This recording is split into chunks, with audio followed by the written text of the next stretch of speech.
Camping in the wilderness is supposed to be an escape from the chaos of everyday life.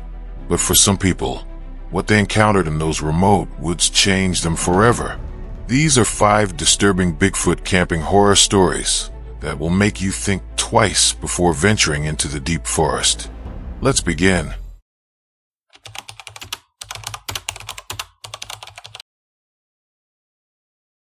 My name is Tyler, and what happened to me in the Cascade Mountains 3 years ago still haunts my dreams every single night.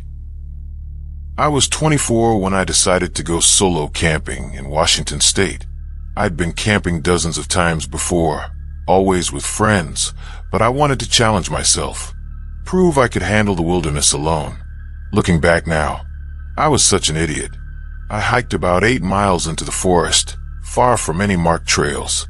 The spot I found was perfect, a small clearing next to a stream, surrounded by massive Douglas firs that seemed to touch the clouds. By the time I set up my tent, the sun was already dipping below the tree line, painting everything in shades of orange and shadow. That first night started normal enough. I made a fire, heated up some chili, and sat there listening to the forest sounds. You know that peaceful feeling when you're completely disconnected from technology? That's what I felt. Pure freedom. But around 10 o'clock, something changed. The forest went silent. And I mean completely silent. No crickets. No owls. Not even the wind through the trees. Just nothing. Then I heard it. A sound I'll never forget as long as I live. It started as a low, guttural growl that seemed to vibrate through the ground itself. It was coming from somewhere beyond my firelight, somewhere in the darkness between the trees. I grabbed my flashlight and pointed it toward the sound. That's when I saw them. Eyes.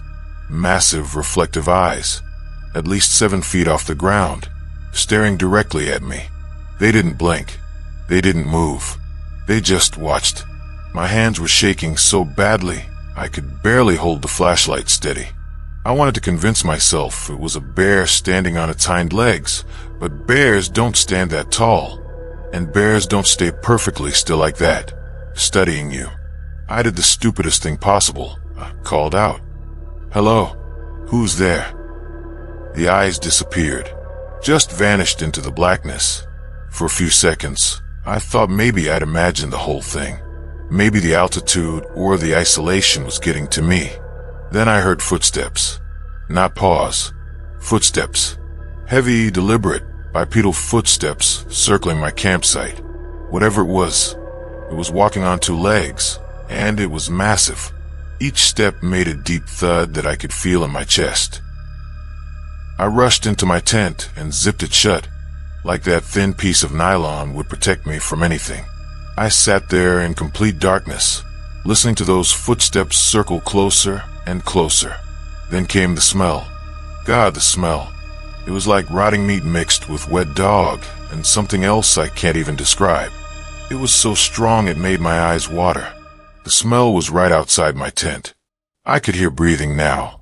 Deep, raspy breathing right next to the tent wall. I was frozen, too terrified to move, too terrified to even breathe. Then something touched the tent. Not a light brush, a firm press. Like a hand, or a claw. It pressed against the fabric right next to where my head was, and I could see the indent, the shape of what looked like fingers. The tent fabric stretched inward, and I swear I could feel the heat from whatever was on the other side. For what felt like hours, but was probably only minutes, that thing just stood there, breathing, pressing against my tent. Then, just as suddenly as it started, it stopped. The breathing moved away.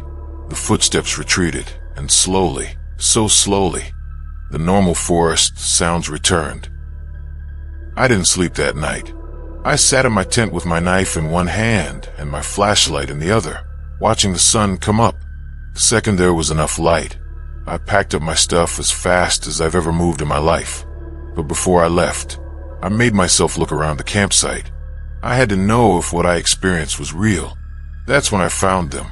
Footprints. Massive footprints in the soft dirt near my tent. They were at least 18 inches long, with 5 distinct toe marks. Whatever left those prints walked on two legs and weighed enough to sink deep into the ground. I took photos, but they never captured how terrifying it was to see them in person, to know that something that big had been standing right outside my tent, touching it, smelling me through the fabric. I hiked those 8 miles back in less than 3 hours. I've never been camping alone since, and sometimes, late at night, I still wake up smelling that awful scent, feeling like something's watching me from the darkness.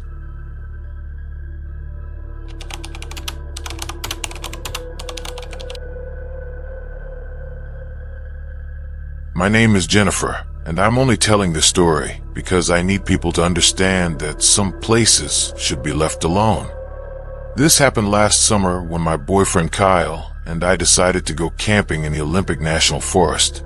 We'd been dating for 2 years, and he kept saying we needed an adventure, something we'd remember forever. Well, we got that, just not the way we wanted. We found this amazing spot about 12 miles from the nearest road. It was this gorgeous valley with a lake so clear you could see straight to the bottom.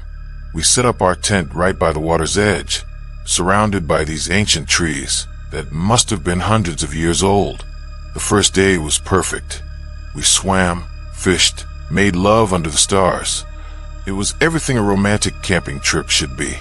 But that night, around midnight, everything went wrong. I woke up to Kyle shaking me. "Jennifer, do you hear that?" he whispered. I listened, and that's when I heard it. A scream, but not a human scream. It was higher pitched, more primal, like someone taking the sound of a woman screaming and mixing it with an animal's howl. It echoed across the valley, bouncing off the mountains. "It's probably just an elk or a mountain lion," I said, trying to convince myself more than him. But then we heard another scream, closer this time, and then another one from a different direction.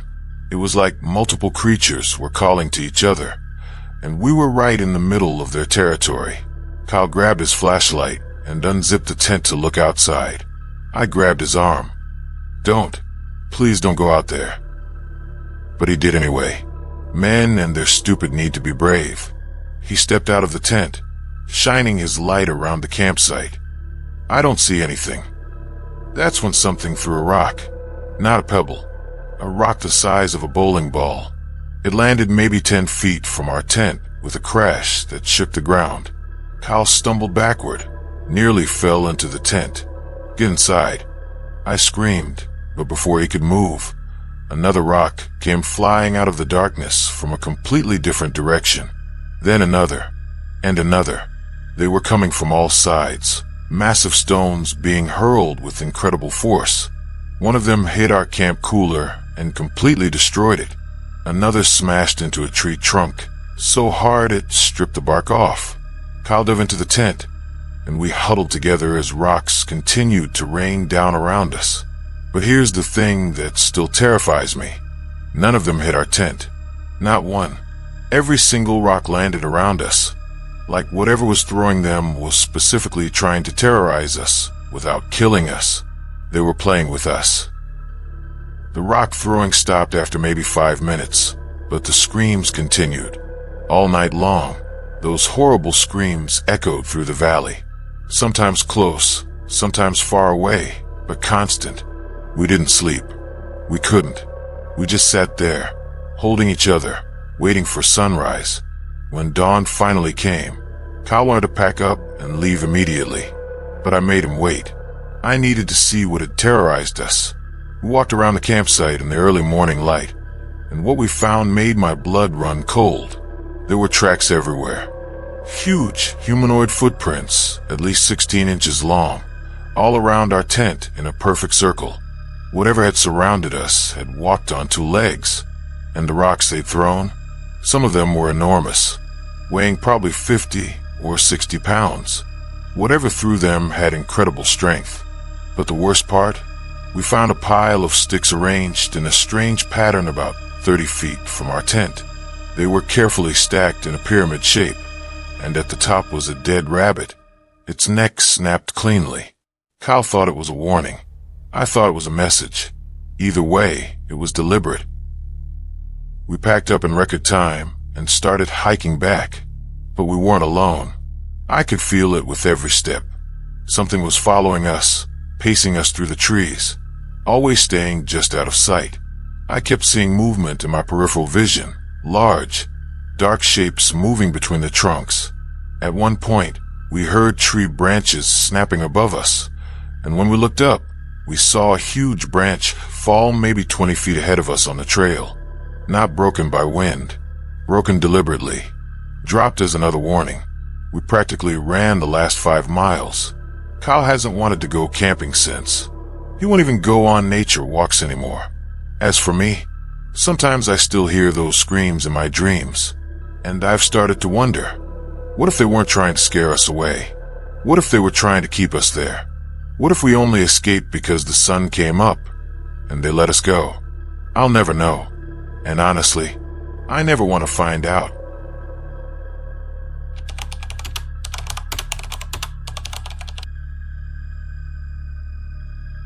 My name is Frank, and I'm 63 years old.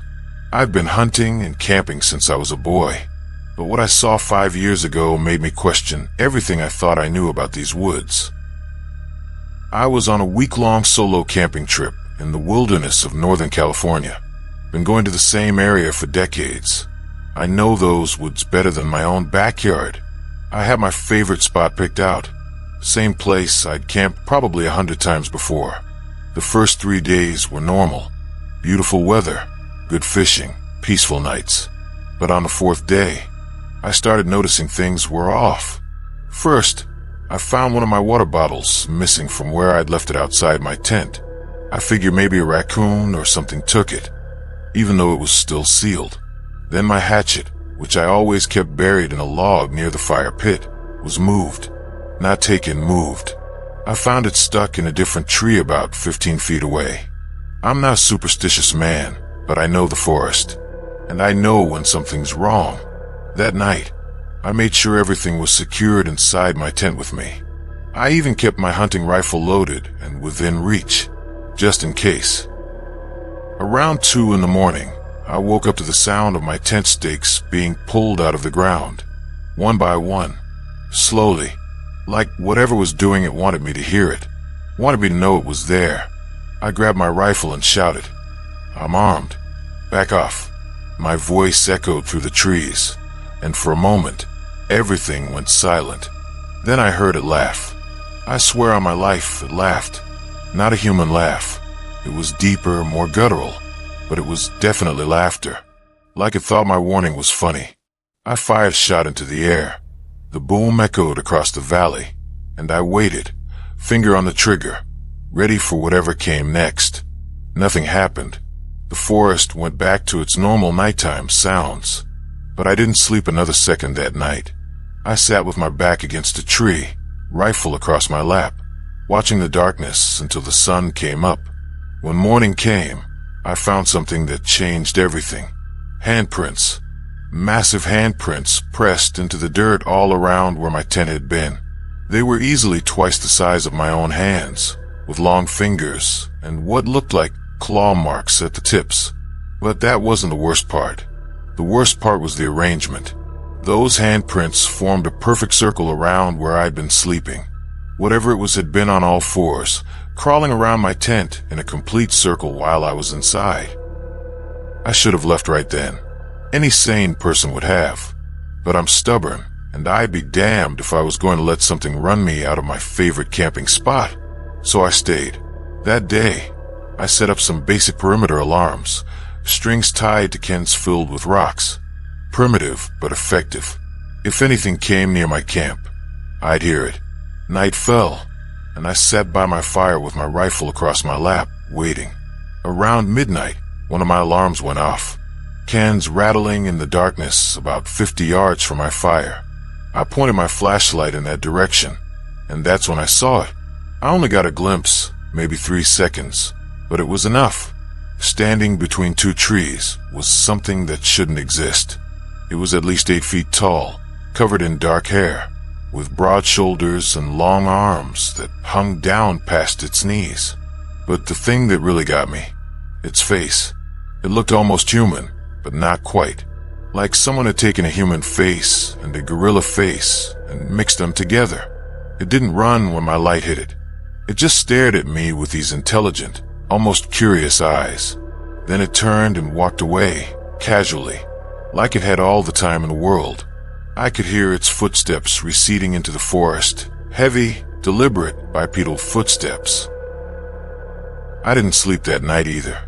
I kept my fire blazing bright and my rifle ready until dawn. When the sun came up, I finally packed up my gear. As I was loading my truck, I found one more thing.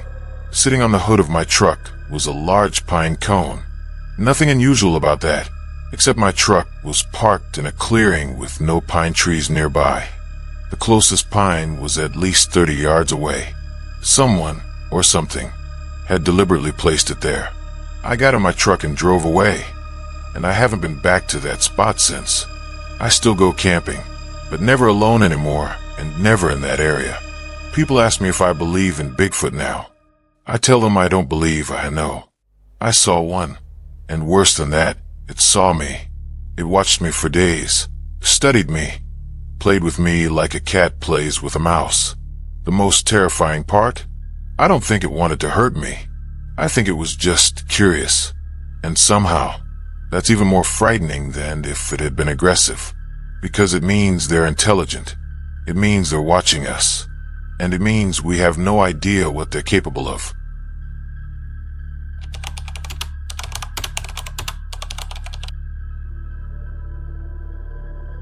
My name is Ashley, and I'm 19 years old. What happened to me and my friends last fall almost got us killed. It was supposed to be a fun camping trip for fall break. Me, my best friend Rachel, and her boyfriend Connor decided to go camping in the woods of West Virginia.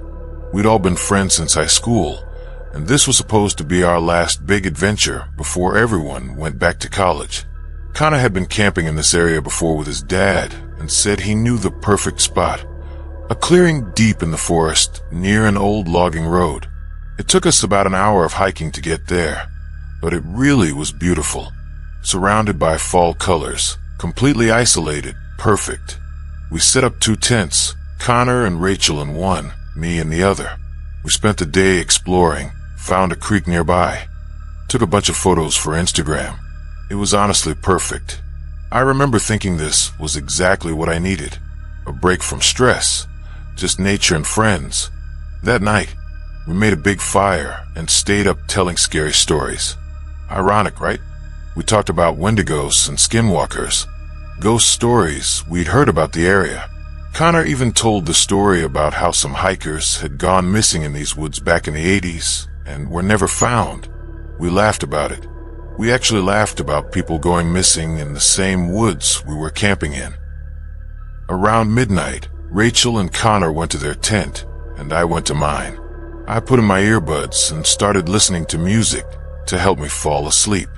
That probably saved my life, because I didn't hear what happened at first. I woke up maybe an hour later because my phone had died. The second I took out my earbuds, I heard Rachel screaming. Not just yelling, screaming in pure terror. I unzipped my tent and looked out. Connor's flashlight was on inside their tent, and I could see their silhouettes. They were huddled together, and Rachel was sobbing hysterically. "What's wrong?" I shouted. "Something tried to get in our tent." Connor yelled back. Something tried to unzip it from the outside. I felt my blood run cold. We were miles from anyone. There shouldn't be anyone else out here. "Are you sure it wasn't an animal?" "Animals don't use zippers, Ashley." Rachel screamed. She was right. That's when I realized how quiet the forest had become. No insects, no animals, nothing. Just silence and the sound of Rachel's crying. Then I heard it. Footsteps. But not regular footsteps. These were heavy, slow, deliberate. They were coming from the darkness beyond our campfire, which had died down to just embers. "Turn on your flashlight," Connor whispered urgently. I grabbed my light and pointed it toward the sound. At first, I didn't see anything. Just trees and darkness. But then I saw movement. Something huge was moving between the trees, staying just beyond the reach of my light. It was circling our campsite. "We need to leave," I said. "We need to leave right now." But Connor disagreed. "We can't hike out in the dark. We don't know what's out there. We're safer in the tents." He was wrong. So wrong. For the next hour, whatever was out there continued to circle us. Every few minutes, we'd hear footsteps, or branches breaking, or this low, rumbling sound that was almost like speech, but not quite. It was like it was trying to communicate, but couldn't form words. Then things got worse. Something started shaking Rachel and Connor's tent, violently shaking it, like it was trying to collapse the whole thing. Rachel was screaming, Connor was yelling, and I felt completely helpless in my tent 20 feet away. "It's trying to get in." Connor shouted, "Something's pulling on the zippers." That's when I made a decision. I grabbed my bear spray, thank God I'd brought it, and ran out of my tent toward theirs. As I got closer, I could see it. Something massive was crouched next to their tent. Its actual hand, on the zipper, trying to figure out how to open it. I didn't think. I just acted. I ran forward and sprayed the bear spray directly at it. The scream it made will haunt me forever. It was ear-splitting, a mix of rage and pain that echoed through the entire forest. The thing stood up, and I mean it stood up to its full height, at least 7.5 feet tall, and I got a clear look at it in the moonlight. It was covered in dark, matted hair. Its arms were incredibly long, reaching almost to its knees. But the face, God, the face. It looked almost human, but stretched out, with a flat nose and a prominent brow. And its eyes, even in the dark, I could see its eyes. They weren't animal eyes. They were too intelligent, too aware. It looked directly at me, and for a split second, we just stared at each other. Then it turned and ran, not on all fours like a bear, on 2 legs like a person. It crashed through the underbrush with incredible speed, and within seconds, it was gone. The 3 of us didn't wait. We grabbed our essentials, phones, keys, 1 flashlight, and ran. We left our tents, our sleeping bags, our food, everything. We didn't care. We just ran. That hike back to Connor's car in the dark was the most terrifying experience of my life. We kept hearing things following us, keeping pace with us through the trees. Branches would snap nearby, or we'd hear that rumbling vocalization again, but we never saw it directly. We made it to the car just as the sun was starting to come up. We were scratched up, exhausted, and traumatized. Connor wanted to call the police, but what were we going to say? That Bigfoot attacked our campsite. They'd think we were crazy or on drugs. We went back 2 days later with Connor's dad and 2 of his friends, all armed, to get our stuff. The tents were destroyed. Not just knocked down, shredded. Long tears through the fabric, like something with claws, had ripped through them. Our food was gone, scattered through the woods. And all around the campsite, we found tracks. Dozens of massive footprints, all the same size, all bipedal. But here's what really gets me. Inside Rachel and Connor's destroyed tent, we found something. A small stack of stones, carefully arranged in a pile. And on top of the pile was a piece of fabric from Rachel's jacket. She'd been wearing it that night. It had taken a trophy. I haven't been camping since. Neither has Rachel. Connor still has nightmares. And sometimes, late at night, I still hear that rumbling vocalization in my head and wonder, what if we hadn't had that bear spray? What if I'd stayed in my tent? Would we have survived the night? I don't know, and I never want to find out.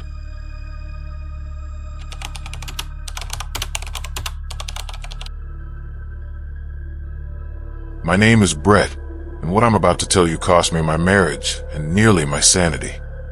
2 years ago, I was working as a wildlife photographer. It was my dream job, traveling to remote locations, camping in the wilderness, capturing nature in its purest form. I'd spent months in forests all over North America and had never had a single problem. I'd encountered bears, mountain lions, wolves. I knew how to handle wildlife. I thought I'd seen everything. I was wrong. I was on assignment in the Gifford-Pinchot National Forest in Washington, trying to photograph elk during their mating season. I'd set up a base camp about 15 miles from the nearest trail, as deep into the wilderness as I could safely go. My plan was to spend 2 weeks there, alone, just me and my cameras. The first few days were productive. I got some amazing shots of elk, deer, even a bobcat. But on the fourth night, something changed. I started feeling like I was being watched. You know that prickling sensation on the back of your neck? That primal awareness that you're not alone. I had that constantly. I tried to ignore it, told myself I was just being paranoid, but the feeling only got stronger. On the fifth day, I found my first sign that something was seriously wrong. I'd left my camera gear organized on a tarp outside my tent while I was down by the creek washing up. When I came back, everything had been moved, not scattered or destroyed, organized differently. My telephoto lens was sitting on top of my camera bag instead of inside it. My tripod was extended when I'd left it collapsed. Someone, or something, had gone through my stuff. I checked for tracks and found them immediately. Massive footprints, at least 17 inches long, right next to my campsite. They were fresh, pressed deep into the soft earth. And they were everywhere, circling my tent, near my food storage, right next to where I'd left my equipment. My first thought was that I should leave, pack up and get out. But I'm stubborn, and I'd invested too much time and money into this assignment. Plus, whatever had gone through my stuff hadn't damaged anything. Maybe it was just curious. Maybe if I was careful, I could coexist with whatever was out there. Again, I was wrong. That night, I set up my trail cameras around my campsite. I had 5 of them, motion-activated, high-quality cameras that could capture clear images even in near-total darkness. If something came near my camp again, I'd have proof of what it was. I woke up around 3 in the morning to a sound I'd never heard before. It was like a deep, resonant knocking, with striking against wood in a rhythmic pattern. Knock, knock, knock, knock, knock. 3 slow hits, then 3 fast ones. Then silence. Then it would repeat, but from a different direction. I lay in my tent, listening to this pattern go on for at least 30 minutes. It was coming from all around me, like multiple sources were communicating with each other. The sound carried through the forest, echoing off the trees. When it finally stopped, I heard footsteps approaching my tent. Not the careful, tentative steps of an animal, confident, purposeful steps. They stopped right outside my tent, and I heard breathing. Heavy, deep breathing that I could actually feel through the tent fabric. Then it spoke. I swear on everything I love, it spoke. Not in English, not in any language I recognized, but in this low, rumbling vocalization that had cadence and structure like speech. It sounded like it was trying to talk to me. I was too terrified to respond, too terrified to even move. I just lay there, frozen, listening to this thing breathe and vocalize outside my tent for what felt like hours, but was probably only minutes. Finally, it walked away, and the normal forest sounds gradually returned. The next morning, I immediately checked my trail cameras. 4 of them had been torn down and destroyed, not by a bear or any animal I knew.